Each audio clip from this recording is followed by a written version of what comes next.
Good morning. हम लोग economics पढ़ रहे थे और इकोनॉमिक्स का सेकंड चैप्टर पढ़ रहे थे बच्चों, भारतीय अर्थव्यवस्था के क्षेत्रक। तो भारतीय अर्थव्यवस्था के 3 क्षेत्रक हैं। अर्थव्यवस्था के क्षेत्र के आर्थिक गतिविधियों को 3 श्रेणियों में बांटा गया है। कौन कौन सा है? प्राथमिक क्षेत्र, द्वितीय क्षेत्र, तृतीय क्षेत्र। तो प्राथमिक क्षेत्र कृषि से संबंधित है, द्वितीय क्षेत्र को विनिर्माण कहते हैं और तृतीय क्षेत्र में सेवा उत्पादन शामिल है और इसे सेवा क्षेत्र भी कहते हैं। तो अब हम लोग आगे बढ़ेंगे बच्चों, क्योंकि इसे हम लोग पढ़ चुके हैं। तो आगे हम लोग देखेंगे। तो आगे हम लोग देखते हैं कि 3 क्षेत्रकों की तुलना, प्राथमिक, द्वितीय और तृतीय क्षेत्र की तुलना से हम लोग देखेंगे। तो बच्चों, प्राथमिक, द्वितीयक एवं तृतीयक क्षेत्रों के विविध उत्पादन कार्यों से काफ़ी मात्रा में वस्तुओं और सेवाओं का उत्पादन होता है। इसलिए अभी के समय में ज़्यादा लोगों का रोजगार जो है वो कहाँ से मिल रहा है? ज़्यादा लोगों को रोजगार तृतीय क्षेत्र, जिसको सेवा क्षेत्र भी कह सकते हैं या सेवा क्षेत्र कहा जाता है। लेकिन अभी के जो हालात हैं बच्चों, अभी का बता रहे हैं, जो पूरे देश या पूरा विश्व कहें, जो कोरोना नामक संकट आया है, उसके कारण सभी क्षेत्रक चरमरा गए हैं। भारत की अर्थव्यवस्था ही नहीं, पूरी दुनिया की अर्थव्यवस्था चरमराई हुई है बच्चों, जिसके कारण फिर से प्राथमिक क्षेत्रक में लोगों को लौटना पड़ेगा और लोग लौट रहे हैं। जो काम करने गए थे दूसरे राज्यों में, वहाँ से वो लोग, या दूसरे देशों में, वहाँ से वो लोग लौट रहे हैं। तो फिर से प्रथम क्षेत्र जो है, प्राथमिक क्षेत्र यानी कृषि क्षेत्र, उस पर फिर से जनसंख्या का बोझ जो है वो बढ़ेगा। लेकिन हम लोग जो तीनों क्षेत्रों की तुलना कर रहे थे, उसमें तृतीय क्षेत्र सबसे ज़्यादा रोजगार देता है। तो अब हम लोग इसको यहाँ देखते हैं। प्रत्येक क्षेत्र की विविध वस्तुओं और सेवाओं की हम गणना कैसे करते हैं और कुल उत्पादन को हम कैसे जानते हैं? आप सोचते होंगे कि हजारों की संख्या में उत्पादित वस्तुओं और सेवाओं की गणना करना असंभव कार्य है। यह न केवल बृहत कार्य है, बल्कि आप आश्चर्यचकित भी होंगे कि हम कारों और कंप्यूटरों, कीलों और फर्नीचरों की संख्या का योगफल कैसे कर सकते हैं। यह अत्यंत बेतुकी बात है। आप बिल्कुल सही सोचते हैं। इस समस्या के समाधान के लिए अर्थशास्त्रियों का सुझाव है कि वस्तुओं और सेवाओं की वास्तविक संख्याओं का योग करने के स्थान पर उनके मूल्य का उपयोग किया जाना चाहिए। अब हम लोग यहाँ एक उदाहरण के द्वारा समझेंगे। तो मान लीजिए बच्चे, अगर हम लोग बिस्किट खरीदते हैं, तो बिस्किट के निर्माण में बहुत सारे चीज़ों का उपयोग किया जाता है, जैसे कि गेहूँ से आटा बनाए जाते हैं, चीनी, मैदा, तेल। तो अब हम इन सारी चीज़ों की अलग अलग गणना नहीं करेंगे, उनके अलग अलग मूल्य नहीं जोड़ेंगे। अंतिम उत्पाद है क्या है? वो बिस्किट। तो बिस्किट का जो मूल्य होता है वही हम लोग देखते हैं और वही खरीदते हैं।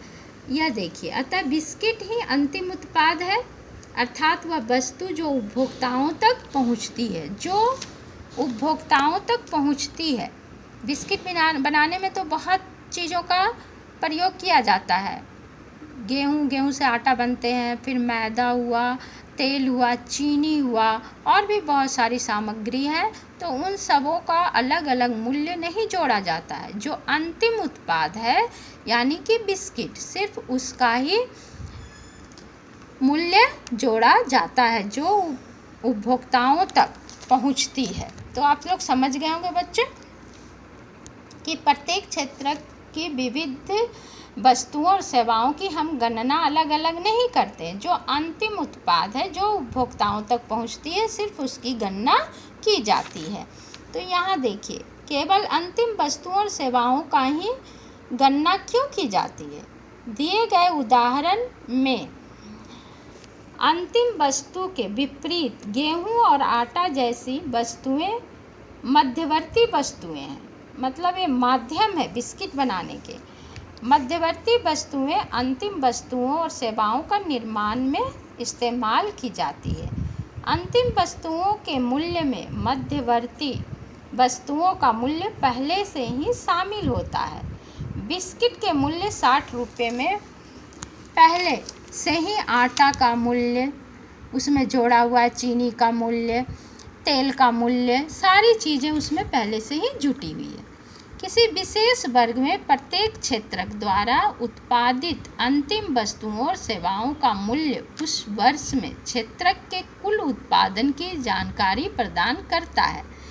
तीनों क्षेत्रकों के उत्पादनों के योगफल को क्या कहा जाता है? देश का घरेलू उत्पाद, जिसे जीडीपी भी कहते हैं, या किसी देश के भीतर किसी विशेष वर्ष में उत्पादित सभी अंतिम वस्तुओं और सेवाओं का मूल्य है, जिसको जीडीपी अर्थव्यवस्था की विशालता प्रदर्शित करता है। तो अभी जीडीपी हमारे देश का और भी घट जाएगा बच्चों, क्योंकि अभी जो कोरोना का संकट आया है उसके कारण किसी भी चीज़ का यहाँ पे अभी तो निर्माण करीब ठप है। सारे कल कारखाने जो हैं वो बंद हैं।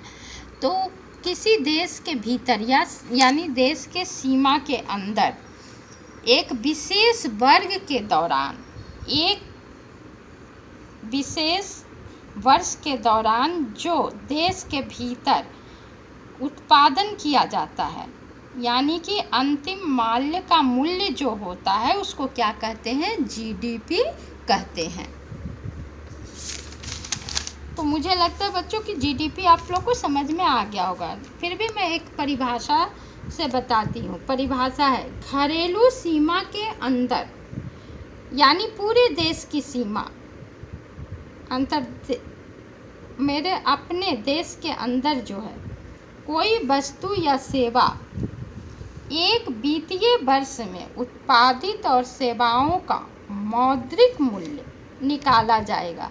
इसे ही क्या कहते हैं? घरेलू उत्पाद या सकल घरेलू उत्पाद, जिसको जीडीपी कहा जाता है। तो समझ गए होंगे बच्चों कि जीडीपी क्या है। यहाँ देखिए, भारत में जीडीपी मापन जैसा कठिन कार्य केंद्र सरकार के मंत्रालय द्वारा किया जाता है। यह मंत्रालय राज्यों एवं केंद्र शासित क्षेत्रों के विभिन्न सरकारी विभागों की सहायता से वस्तुओं और सेवाओं की कुल संख्या और उनके मूल्य से संबंधित सूचनाएं एकत्र करता है और तब जीडीपी का अनुमान करता है, अनुमान लगाया जाता है। अब है क्षेत्रकों में ऐतिहासिक परिवर्तन। सामान्यतः अधिकांश विकसित देशों में इतिहास में यह देखा गया है कि विकास की प्रारंभिक अवस्थाओं में प्राथमिक क्षेत्रक ही आर्थिक सक्रियता का सबसे महत्वपूर्ण क्षेत्रक है। और प्राथमिक क्षेत्रक क्या है? सबसे महत्वपूर्ण क्षेत्रक है। यहाँ हमें कच्चा माल यहीं से हमें मिलता है। अगर यही नहीं रहेगा तो फिर द्वितीय में विनिर्माण होता है। विनिर्माण कहाँ से होगा? जब कच्चा माल ही हमारे पास नहीं होगा। और जब विनिर्माण नहीं होगा तो वो सेवा क्षेत्रक यानी तृतीय क्षेत्रक तक कैसे पहुँचेगा? इसलिए प्राथमिक क्षेत्र ही आर्थिक सक्रियता का सबसे महत्वपूर्ण क्षेत्रक कहा जाता है। जैसे जैसे कृषि प्रणाली परिवर्तित होती गई और कृषि क्षेत्रक समृद्ध होता गया, वैसे वैसे पहले की तुलना में अपेक्षाकृत अधिक उत्पादन होने लगा। अब अनेक लोग दूसरे कार्य करने लगे।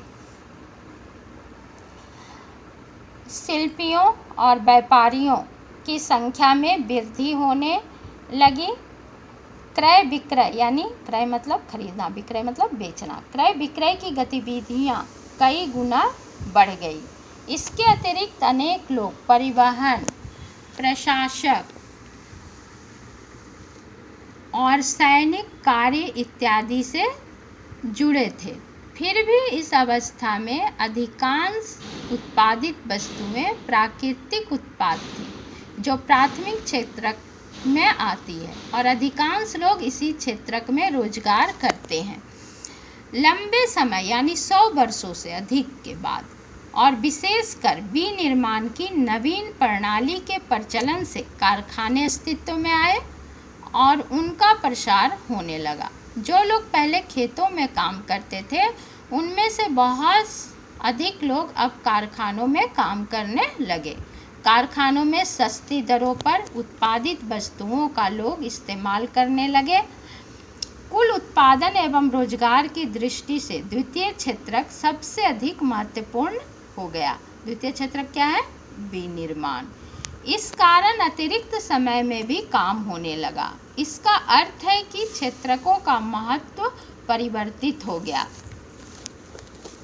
विगत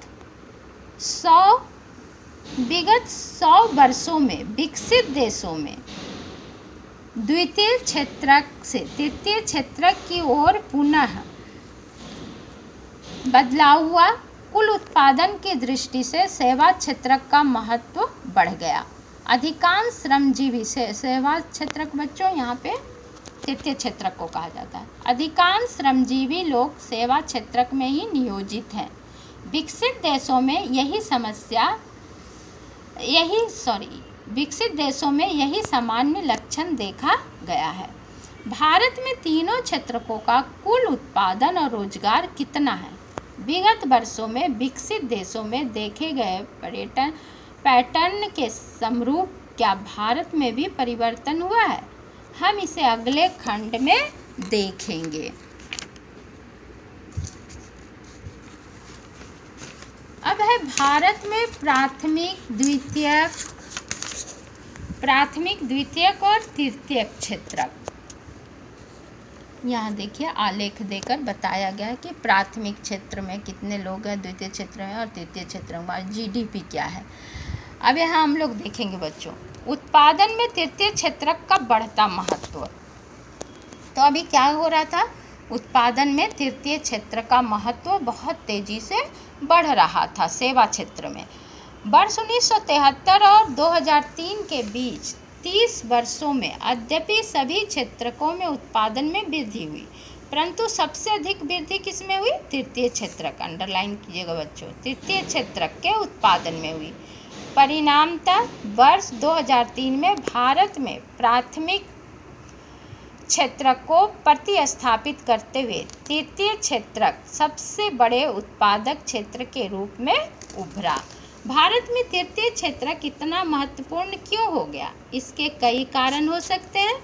पहला कारण, किसी भी देश में अनेक सेवाओं जैसे कि अस्पताल, शैक्षिक संस्थाएं, डाक एवं तार सेवा, थाना, कचहरी, ग्रामीण प्रशासनिक कार्यालय, नगर निगम, रक्षा परिवहन, बैंक, बीमा कंपनी इत्यादि की आवश्यकता होती है किसी भी देश के लिए। इन्हें बुनियादी सेवाएं माना जाता है। किसी विकासशील देश में इन सेवाओं के प्रबंधन की जिम्मेदारी सरकार उठाती है। द्वितीय, कृषि एवं उद्योग के विकास से परिवहन, व्यापार, भंडार जैसी वस्तुओं का और सेवाओं का विकास होता है। प्राथमिक और द्वितीयक क्षेत्रक का विकास जितना अधिक होगा, ऐसी सेवाओं की मांग उतनी ही अधिक बढ़ेगी। तृतीय क्षेत्रक जैसे जैसे आय बढ़ती है, कुछ लोग अन्य कई सेवाओं जैसे कि रेस्तरां, पर्यटन, शॉपिंग, निजी अस्पताल, निजी विद्यालय, व्यावसायिक प्रशिक्षण इत्यादि की मांग शुरू कर देते हैं। आप नगरों में, विशेषकर बड़े नगरों में इस बहुत द्रुत मतलब तेज गति से परिवर्तन को देख सकते हैं। चतुर्थ, विगत दशकों में सूचना और संचार प्रौद्योगिकी पर आधारित कुछ नवीन सेवाएं भी महत्वपूर्ण एवं अपरिहार्य हो गई है, क्योंकि तृतीय क्षेत्रक में बहुत सारे चीज़ों जैसे कि बैंकिंग हुआ, बीमा हुआ, तो इस सब चीज़ों के लिए नेटवर्क का काम जो है वो बहुत तेज़ी से होने लगा। इन सेवाओं के उत्पादन में तीव्र वृद्धि हो रही है। अध्याय 4 में हम इन नवीन सेवाओं और इनके प्रसार के कारणों की भी चर्चा करेंगे। अंततः आपको याद रखना चाहिए कि सेवा क्षेत्रक यानी तृतीय क्षेत्रक की सभी सेवाओं में समान रूप से समृद्धि नहीं हो रही है। भारत में सेवा क्षेत्रक कई तरह के लोगों को नियोजित करते हैं। एक और उन सेवाओं की संख्या सीमित है जिसमें अत्यंत कुशल और शिक्षित श्रमिकों को रोजगार मिलता है। दूसरी ओर बहुत अधिक संख्या में लोग छोटी दुकानों, मरम्मत कार्यों, परिवहन जैसी सेवाओं में लगे हुए हैं। वे लोग बड़ी मुश्किल से जीविका निर्वाह कर पाते हैं और वे इन सेवाओं में इसलिए लगे हुए हैं क्योंकि उनके पास कोई अन्य वैकल्पिक अवसर नहीं है। इस कारण सेवा क्षेत्र के केवल कुछ भागों का ही महत्व बढ़ा है। आप इनके बारे में अगले खंड में विस्तार से पढ़ेंगे। तो अब है सवाल कि अधिकांश लोग कहाँ नियोजित हैं, कहाँ काम कर रहे हैं अधिकांश लोग। तो यहाँ आरेख में देखिए, आरेख 2 है ना, आरेख 3। तो यहाँ आप लोग देखिएगा कि तृतीय क्षेत्रक में कितने लोग हैं। सबसे ज़्यादा तो तृतीय क्षेत्रक ही दिखा रहा है, द्वितीय क्षेत्रक और प्राथमिक क्षेत्रक। सबसे ज़्यादा प्राथमिक क्षेत्रक यहाँ है ना। अधिकांश लोग कहाँ नियोजित हैं। आरेख 2 जीडीपी में तीनों क्षेत्रकों की प्रतिशत हिस्सेदारी प्रस्तुत करता है। अब आप 30 वर्षों में क्षेत्रकों के बदलते महत्व को प्रत्यक्षतः देख सकते हैं। ये प्राथमिक क्षेत्रक से रोजगार का ऐसा ही क्षेत्रक स्थानांतरण क्यों नहीं हुआ। इसका कारण यह है कि द्वितीय और तृतीय क्षेत्रक में रोजगार के पर्याप्त अवसरों का सृजन नहीं हुआ। जितना होना चाहिए था उतना सृजन नहीं हुआ। यद्यपि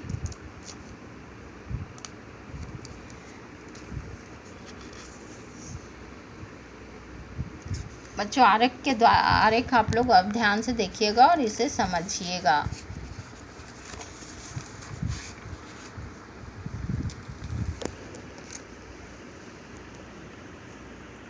तो इसका परिणाम क्या होगा। परिणाम तो हम लोग कह सकते हैं कि देश में आधे से अधिक श्रमिक कहाँ लगे हुए हैं, प्राथमिक क्षेत्रक में, मुख्यतः कृषि क्षेत्र में काम कर रहे हैं। क्योंकि हमारा देश, भारत देश जो है वो कृषि प्रधान देश है।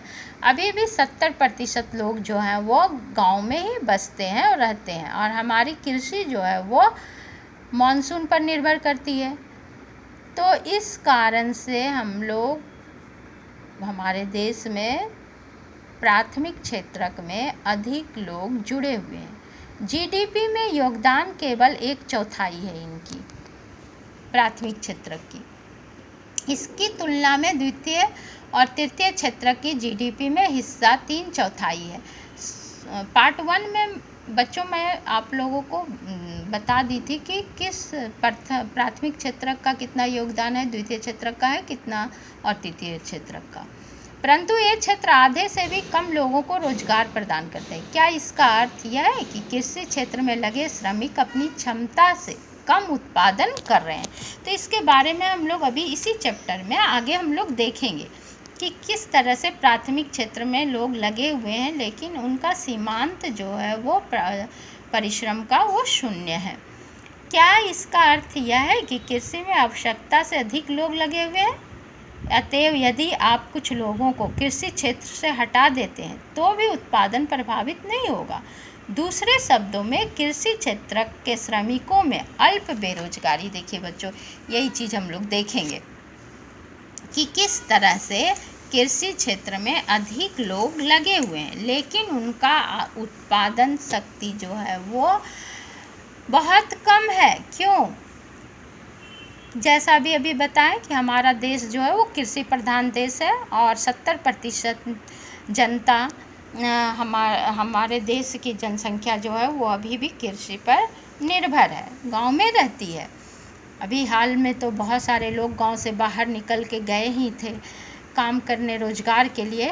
तो ऐसी विपदा आई तो फिर से लोग जो है वो गांव की ओर लौट रहे, तो फिर से कृषि पर हमारी निर्भरता और अधिक बढ़ जाएगी और बेरोजगारी भी बढ़ेगी। तो यहाँ पे देखिए, यदि आप कुछ लोगों के पास कोई काम नहीं है और उनके पास मान लीजिए ज़मीन का एक टुकड़ा ही है और वो उसी पर कृषि कार्य कर रहे हैं। किसी घर में 6 व्यक्ति है और वो 6 लोग कृषि कार्य में लगे हैं, लेकिन ज़मीन का जो छोटा सा टुकड़ा है उसकी सीमांत उत्पादकता जितनी है उतनी ही रहेगी। अगर वहाँ से हम 4 लोगों को हटा भी दें तो उसके उत्पादन क्षमता पर कोई असर नहीं पड़ेगा। तो ये 6 लोग क्यों लगे हुए हैं? क्योंकि इनके पास कोई काम नहीं है। तो इसको क्या कहेंगे? अल्प बेरोजगारी। बच्चों, अल्प बेरोजगारी अंडरलाइन कीजिए इसको। एक छोटा किसान लक्ष्मी का उदाहरण लेते हैं। अच्छा, ये इस तरह से अगर हम लोग देखेंगे बच्चों तो ये बहुत लंबा हो जाएगा, इसलिए मैं शॉर्ट में आप लोगों को समझा देती हूँ कि अल्प बेरोजगारी क्या है। अल्प बेरोजगारी जो है वो ज़्यादा कृषि क्षेत्रों में देखी जाती है। क्यों? क्योंकि लोगों के पास अपनी ज़मीन हर किसान के पास बहुत अधिक ज़मीन नहीं है। मान लीजिए किसी किसान के पास एक छोटी सी ज़मीन का टुकड़ा है, तो उनके घर में 8 या 6 सदस्य हैं, तो वो सारे सदस्य उसी खेत पे काम कर रहे हैं। अगर उन्हें वहाँ से हटा भी दिया जाए तो उस कृषि कार्य में कोई बाधा नहीं आएगी, क्योंकि उसकी उत्पादन क्षमता जितनी है उतनी ही रहेगी। तो मैं समझती हूँ कि बच्चे आप लोग समझ गए होंगे कि अल्प बेरोजगारी क्या है। तो अल्प बेरोजगारी को बच्चों छिपी हुई बेरोजगारी भी कहते हैं और इसको प्रच्छन्न बेरोजगारी भी कहते हैं। आपको देखने से तो ऐसा प्रतीत होगा, ये देखिए, इसलिए इसे प्रच्छन्न बेरोजगारी भी कहा जाता है। आपको देख के तो ऐसा प्रतीत होगा कि वो छोटी सी ज़मीन पर 8 लोग कार्य कर रहे हैं, लेकिन उनके काम का सीमांत जो है वो 0 है, क्योंकि उस खेत में 8 लोगों की आवश्यकता है ही नहीं। लेकिन वो 8 लोग इसलिए लगे हुए हैं कि उनके पास और कोई काम नहीं है। तो अगर वहाँ से सिर्फ वहाँ पे 2 ही लोगों को काम में रखा जाए और 4 को कहीं और या अन्य जगह भेज दिया जाए तो भी उस खेत पे कृषि में कोई बाधा नहीं आएगी और जो जितनी उसकी उत्पादन क्षमता है उतनी ही रहेगी। इसे क्या कहते हैं? इसे प्रच्छन्न बेरोजगारी भी कहते हैं, अल्प बेरोजगारी भी कहते हैं और छिपी हुई बेरोजगारी भी कहते हैं। तो आप लोग इसको समझ गए होंगे कि छिपी हुई या प्रच्छन्न बेरोजगारी या अल्प बेरोजगारी किसे कहते हैं। अब है अतिरिक्त रोजगार का सृजन कैसे हो। अब बढ़ती हुई जनसंख्या का पेट भरना भी तो आवश्यक है, तो उसके लिए अतिरिक्त रोजगार का सृजन कैसे हो। उपयुक्त चर्चा से हम देख सकते हैं कि कृषि क्षेत्र में अल्प बेरोजगारी की गंभीर स्थिति बनी हुई है। कुछ लोग ऐसे हैं जिन्हें बिल्कुल रोजगार नहीं मिला है। लोगों के लिए रोजगार की वृद्धि कैसे की जा सकती है, हम कुछ तरीकों को देखते हैं। तो लोगों के लिए रोजगार की वृद्धि कैसे की जा सकती है? मान लीजिए गांव में ही नहर खोदने का काम सरकार के द्वारा किया जाए, सड़क बनाने का, कुएं खोदने का, तो ये लोग शहर की तरफ नहीं आएंगे और इन्हें गांव में ही रोजगार मिल जाएगा। और ऐसा हुआ भी है, जिसको कहा जाता है राष्ट्रीय ग्रामीण रोजगार गारंटी अधिनियम। इसको मनरेगा के नाम से भी जानते हैं बच्चों, यानी इसका नाम महात्मा गांधी के नाम पे रखा गया है इस रोजगार को, इसलिए इसको मनरेगा भी कहते हैं।